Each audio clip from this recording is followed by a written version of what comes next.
The same day I turned 20, the Woodstock Festival started. My mother came to visit me along with Berit, my sister. In early December, the Altamont Festival set up full stop to a generation and a decade. Samajular was like a coming home. The old gang was still there. And belonging hang like a promise in the hot summer air. A new traveler have arrived, Chris Cheel from London. He had toured in Sweden with a rhythm and blues band called Evil Eyes, another poet with a wonderful voice and a blast playing the harmonica. We are a family, a collective of creative men.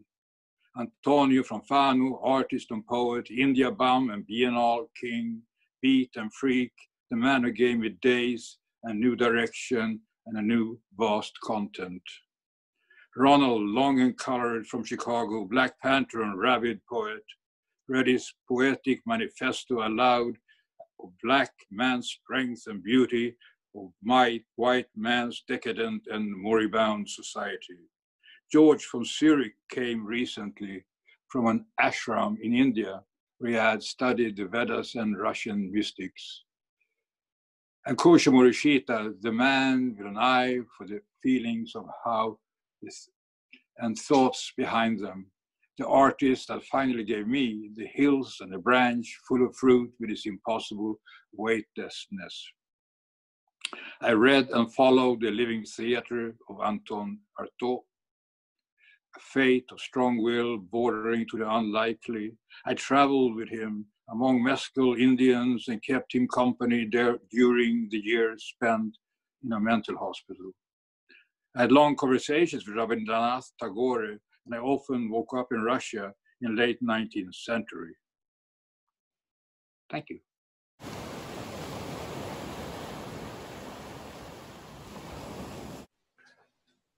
Not that which it is not. Tingling sensation, queer in the soul, raising me low in all of my thought. How could I and others express those which are mine, personal and fought? Waiting in one to live in another without code or selfish benign, interpreting the masses one has within from a sense of thing that's mine. Could I be you, a shadow unreal, a serial of matter and time? I explore in your face, blundering fool, good wine. Thanks.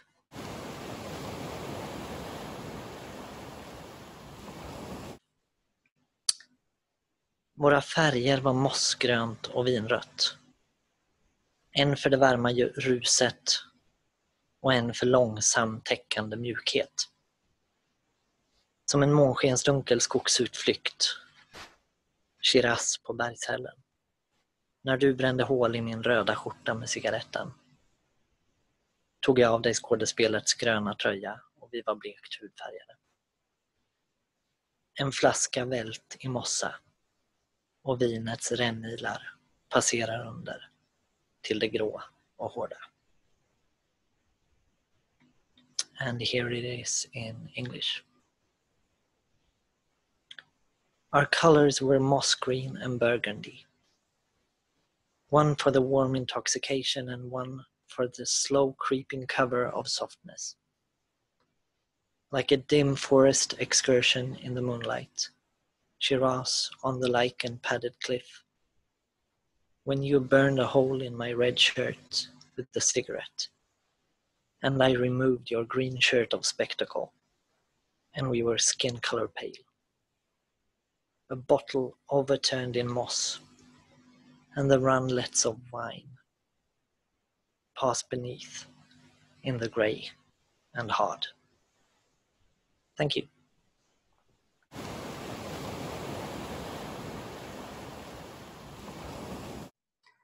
The Summer of Sea. The bus goes down and dives into the river, and I went down to Ekån and watched the water lilies and the small streams of water. Roxette was dressed for success and looked sharp, and I am wearing gym clothes for the second month, and my hair is a mess. But Brian's summer seem to last forever and be the best days of his life and mine. It's getting a touch of loneliness and, well, doesn't feel like the best days of my life. And the police got the message already way back then. Don't stand so close to me. Okay, thank you.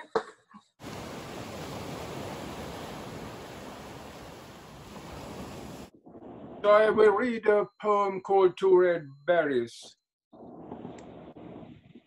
Behind autumn's rusty pleasure and the leaky old rowboat that is hauled out of the river year after year. A dog is barking through the morning, sound check before the elk hunt. There ahead, beyond the forest, the future is waiting. You are on your way there with two red berries in your hand, one for yourself and the other for the world. You stand equipped against power with the shining stubbornness of the heather. You know that this won't be sufficient. Not even the 4 cardinal points are enough. But your arms reach a dream where time is not rushing and where all children can speak all the languages of the world. Every tongue enjoys freedom, which doesn't exist. You who won't listen to the incomprehensible will never understand anything. We are not only what we are, we become what we see. Two red berries. There you stand on the threshold of the world. You walk on the air and the wind is blowing in your hair. You walk on the air and the wind is blowing in your hair. Thank you.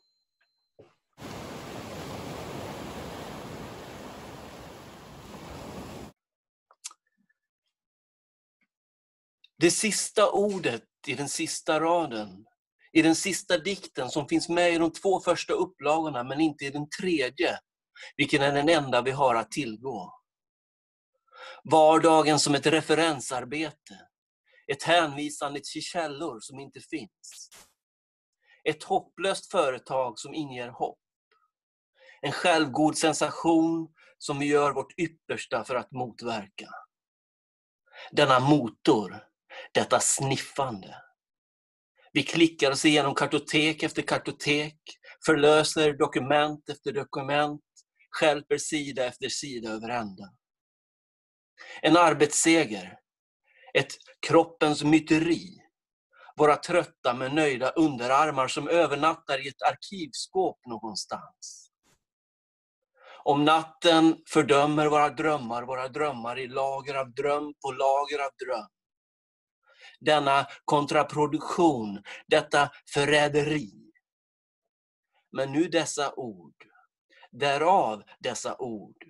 De som föregår det sista ordet i den sista raden, i den sista dikten som finns med i de 2 första upplagorna, men inte den tredje, vilken är den enda vi har att tillgå. The last word in the last line in the last poem that is included in the first 2 editions, but not in the third, which is the only one available to us. Daily life as reference work, allusions to sources that don't exist. A hopeless enterprise that lends hope, a self-righteous sensation that we do our utmost to counteract. This engine, this sniffing, we click through file after file, release document after document, flipping page after page over the end.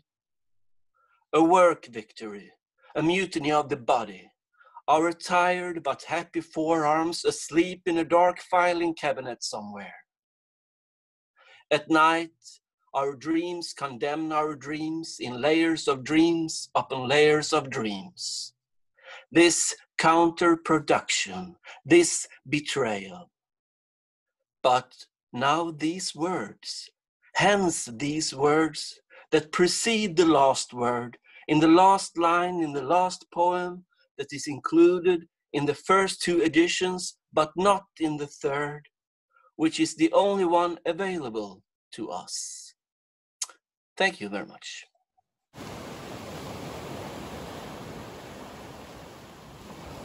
To the widow of the black man shot this morning. Another martyr to the cause, they say. Another name to remember, shot in fact by a colored policeman. So they're covered. Not even blacks can scream, "You white pigs, you did it," again and again, again, again, again, and again. But soon you'll go home in your empty bed, and your husband, aged 21, will lay silently among the heroes of the cause, confused now, as you still are, the black girl you were, and a widow. The ending isn't near. You can feel in your womb the loneliness of deaths to come, one after another, day after day, month after month, as their power fades. So the fear grows, and in those frightened eyes, desperate at the thought of being powerless, are the ecstasies of the lynchings, the beatings, pain to be suffered again and again. But now they have a smarter way of doing it. Dress the black man in the costume of the pig and say kill, and he kills because they tell him he is one of them. Did he believe it as he saw your husband, 21, fall? Does he believe it now above the screams of his people and the sarcastic smiles of the white men looking on? But your bed is empty and your husband dead, and loneliness has not yet begun for you in the midst of all the shouting. Soon it will stop. Your husband will be forgotten, and in a day, a week, or a month from now, another photo of a black woman learning of her husband's murder will be reproduced by UPI. And you will clutch your pillow, remembering.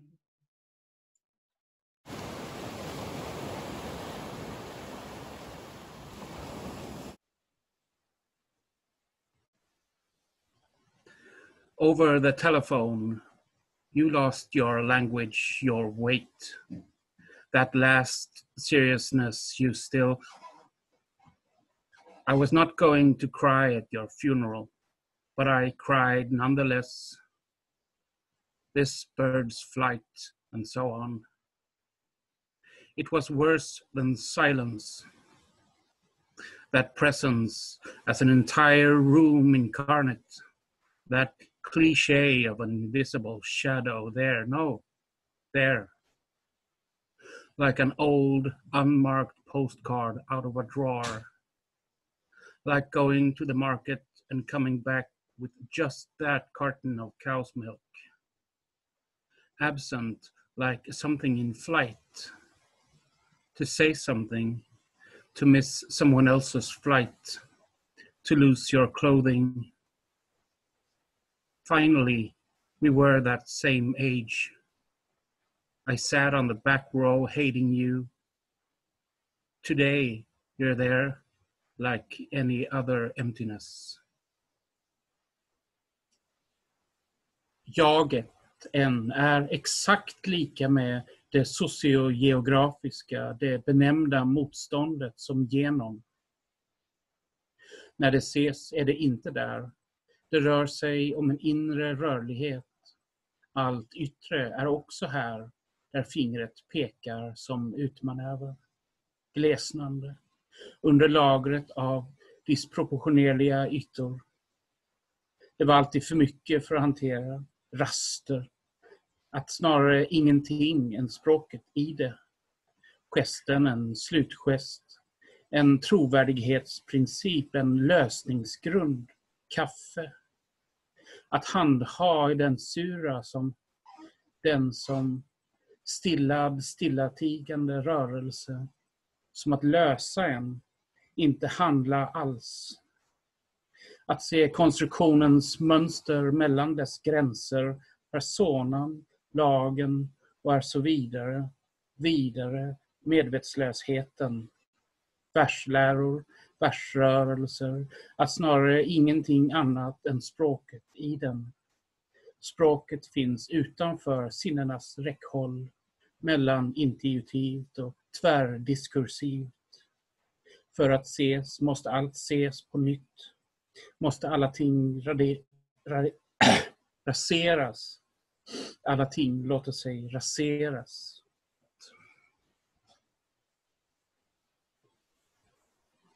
The I, all of the I, is exactly like the social geographical, the named resistance, like through. When it can be seen, it's not there. It's about an inner mobility. All of the shallow outer is also here, where the finger points, like an outmaneuver, thinning beneath the layer of disproportional surface. It was always too much to handle, mid-tone, rather nothing than the language in it. The gesture, a final gesture, a reliability principle, a solution foundation, coffee. To handle the surah that, the one who still silent movement, solving it, not acting at all. To see the patterns of the construct between its boundaries, the persona, the law, and so on the unconsciousness, versing poetics, versing movements, rather nothing than the language in it. The language, it's outside of the reach of the senses, happens between intuitions and across these discourses, because everything must be seen anew, everything must be torn down, all things will be torn down.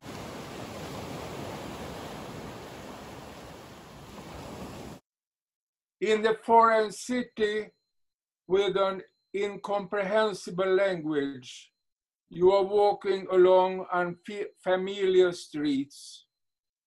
Not even the water of the river which flows under the stone arch of the bridge you don't know the name of. And there you are standing, totally alone, in your own shadow, which slowly trickles out into the asphalt, like a distant melody from a flute that is out of tune. But suddenly, a little bird notices you, meets your gaze with its pepper-colored eyes before it disappears in the dawn. Thank you.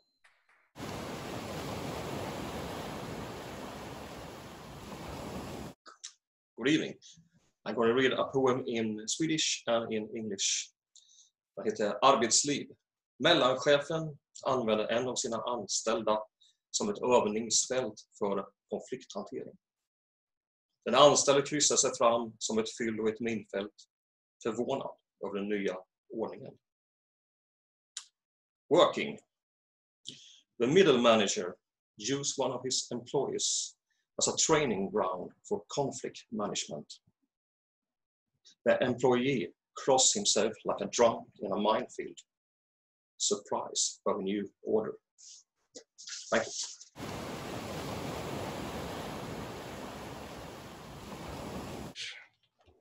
Till dig som inte tror på evolutionsteorin. Eftersom du tror att Gud skapar allt levande på jorden, då bör det vara rätt givet att hönan kom före ägget. Jag för en innerlig kamp mot klockan. Ganska snart inser jag att jag är chanslös, så jag låter tiden rinna iväg. När Gud stänger dörren öppnar han ett fönster så att du kan hoppa. Linjerna i blocket är till för att bokstäverna ska stå stadigt när jag lutar dem mot varandra. Svetsblänk. Min far sa, titta inte på svetslågan. Så det gjorde jag. Don Juan. Jag har älskat med så många brudar att jag kom av mig efter 1000. Så jag började om. Tack. Refuel. Before life ends, why is it not possible to top up with some more? Reserve. When the ink is out, I turn on the reserve and keep on writing a mile or two. Peace in paradise. If Adam and Eve had behaved themselves, I would never have been.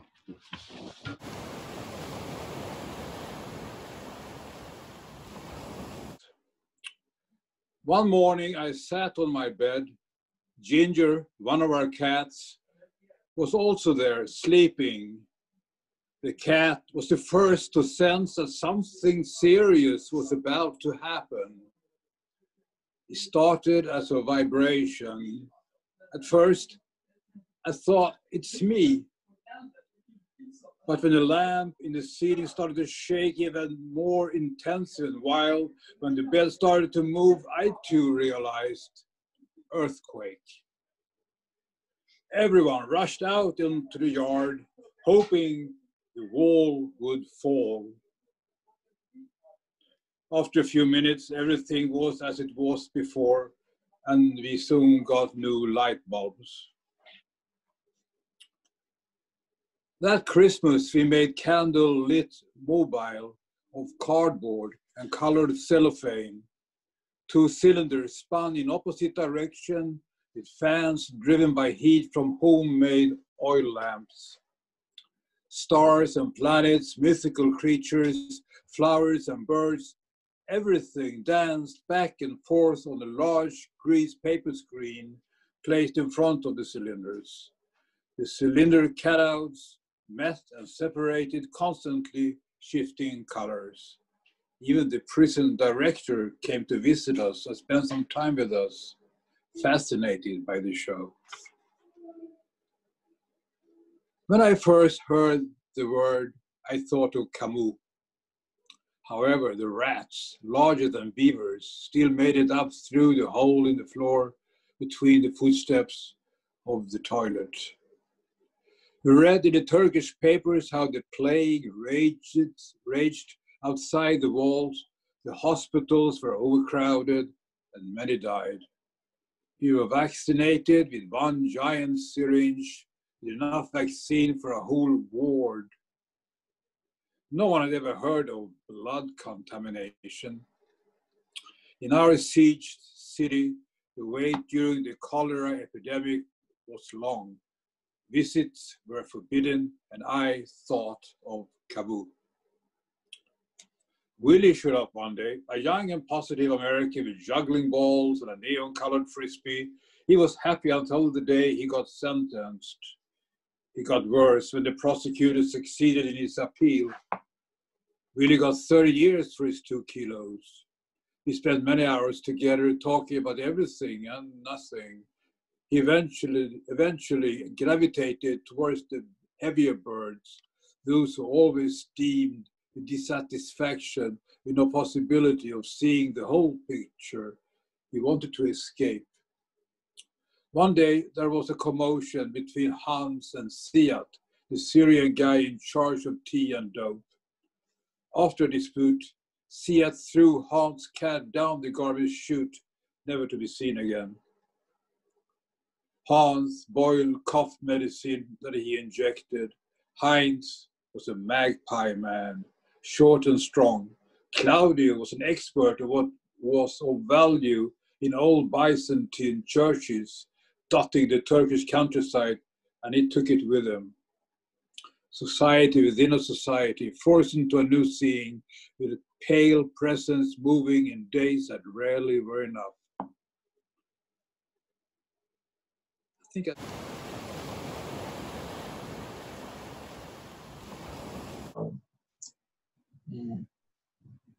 I loosen my tie slightly. The meeting continues and we change the subject to the next point on the agenda as I look out the window. A loosely formed cluster of mid-sized grey blackbirds move erratically over a blue backdrop, changing their shape yet staying together around an invisible sliding center. 1 meter left and forwards and 1 up and more forwards leads them in a joint direction, unstraight, ungathered. The average of each individual bird's change in 3-dimensional coordinates. A varied, bumpy, and negotiated journey. Zigzag crow's flight. A unified random and random unity. Chaotic consensus. Passing my window. Purposefully. I look back. They haven't missed me. But my return of focus is noted, and the meeting shifts in a new direction. I follow, kinda. You cried when you got home. You inhaled the cigarette smoke from the tip and in towards the filter. A path from the furthest away to what's closer to you. And when you meet my gaze, you have already made history. Like the script of an improvised play written in retrospect, denying the laws of causality, but still telling the same story. You put it out, smoke still in your mouth, listening to the wind and the song. Exhale. I grip the rings of smoke, you blow, and I know it's not a pipe, not really, but it smells like one. And I want to know how the first act ends. You cried when you got home, you think to yourself as you step out the front door. Thank you.